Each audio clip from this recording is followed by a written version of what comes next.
everyone, welcome to True Crime with Joy, and here we dive into solved, unsolved, and infamous cases. So subscribe if you don't want to miss another episode. Today's case that I have for you today is very different from the ones that we've covered before. This case not only set a precedent in the criminal justice system, but it truly showed how flawed that it is. An innocent man went to prison for years for a crime that he did not commit.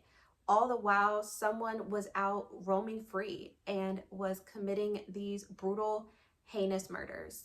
Our story starts in 1984, and this was a time period where everyone felt safe leaving their doors unlocked, and kids would play outside until the streetlights came on, and people felt like they truly knew the people who were around them. However, two communities over 120 miles apart would be tied by a series of brutal rapes and murders. That January, a 32-year-old historic preservation lawyer by the name of Carolyn Jean Hom was at the top of her game. She had a reputation for being hardworking and dedicated, and she was truly a kind person.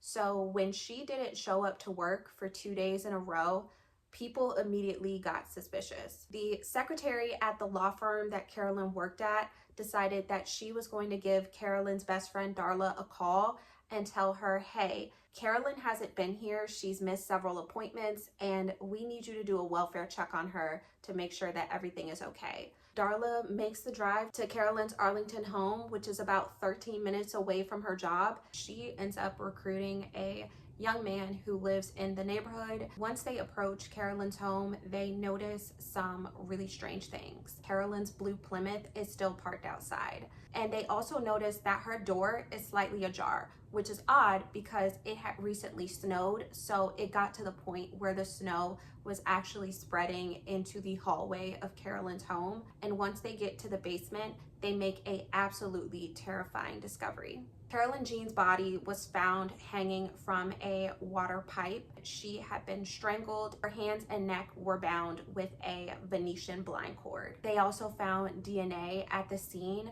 and they also found a shoe print coming from a laundry room window, which investigators believed was the killer's point of entry. The medical examiner later determined that Carolyn died from asphyxiation by hanging, and they determined her time of death to be around 10 p.m. on January 23rd. So at this point, less than a week goes by, and investigators are trying to nail down their suspect. First person that detectives in Arlington started looking into was Carolyn's neighbor who discovered her body. You guys know this. You will find that people who have discovered a body, people who have close relationships to the victim, they are often the first people that law enforcement start looking into because it is detectives wanting to rule everyone out one by one. While they were speaking to him and interviewing him, that is when his sister, who we will call Annie, decided to come forward. She alleges that she is a friend of Carolyn and that Carolyn confided in her and told her that a man was staring at her while she was sunbathing in her front yard. That man was identified as 37-year-old David Vasquez. Was this an attempt from Annie to shift blame from her brother? Who knows? However, police clearly believed it because they immediately ruled the neighbor out as a suspect. Then the following day, investigators got a call from another neighbor who we will call Mickey, saying that David was allegedly in the area on January 25th. And this was after Carolyn's body had been discovered. By this point, everyone in the neighborhood knew that Carolyn had been murdered, and everyone was curious about what happened to her, quote unquote, except for Dave. Police have two witness accounts, and they decide that they are going to confront David. But here's the problem. David actually has a learning disability. Two, he lives in Manassas, Virginia, which is about an hour away from Arlington. He and his mother made this move several years earlier.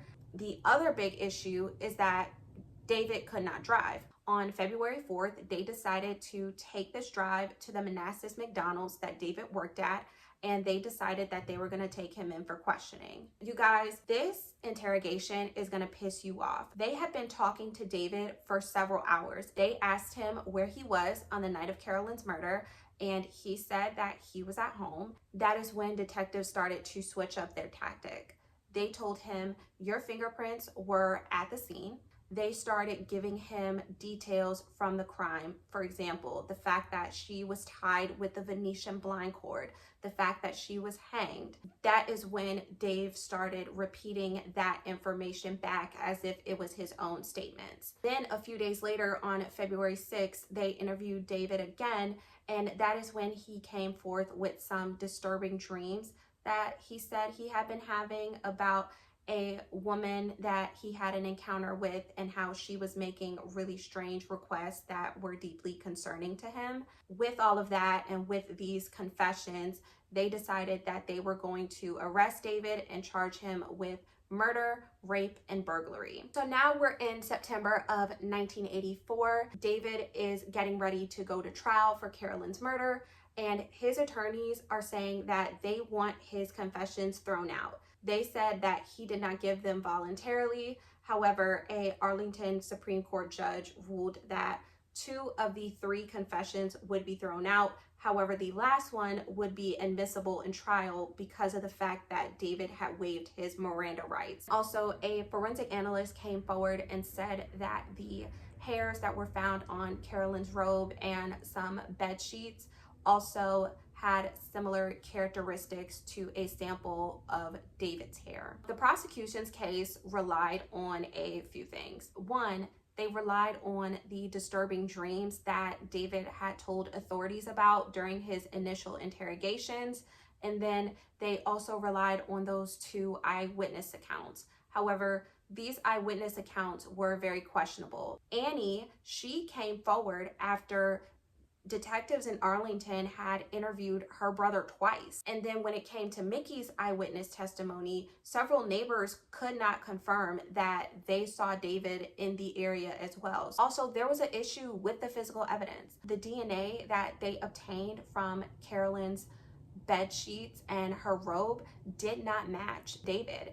And also the shoe print that they found at the scene didn't match the shoes that David was known to wear. The Commonwealth attorney moved forward with the case, and they said that they believed that David did not work alone and that he had a co-conspirator. On February 3rd, just a day before he was set to go to trial in 1985, he decided that he was going to accept an Alford plea for burglary and second-degree murder. For those of you who don't know, an Alford plea is basically when the suspect maintains their innocence, but they are acknowledging that the prosecution has enough evidence to convict them. In return, the state ended up dropping the rape and capital murder charges, and so as a result, David was sentenced to 35 years in prison. So now we're in the year 1987. 44-year-old Susan Tucker and her husband Reggie are head over heels in love. Susan is working as an editor for the U.S. Forest Service, and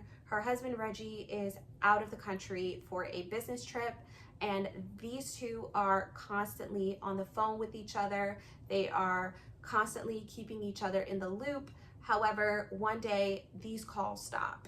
Even Susan's neighbor Audrey, she gets concerned because she is also trying to call Susan, but she's not getting a response from her.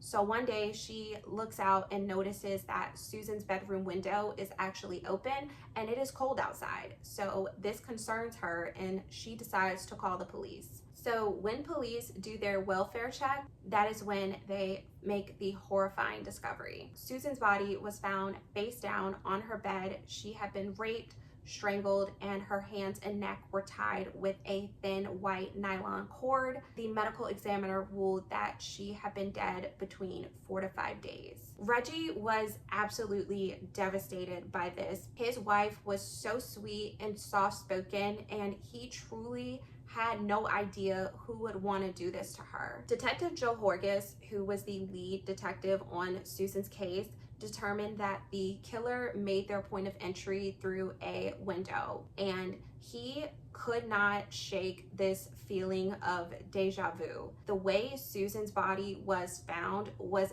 very similar to the way Carolyn Hamm's body was discovered. Both women were found raped, strangled, and had their hands and neck bound with a thin white cord. They also noticed that the killer made his point of entry through windows at both crime scenes. So remember Dave? So Detective Joe Horgus goes to interview him because remember, the Commonwealth convicted him believing that David had a co-conspirator. So when Detective Horgus goes to talk to David about Susan's murder, he's even more certain at this point that they might have convicted the wrong man and that potentially they are dealing with a serial killer.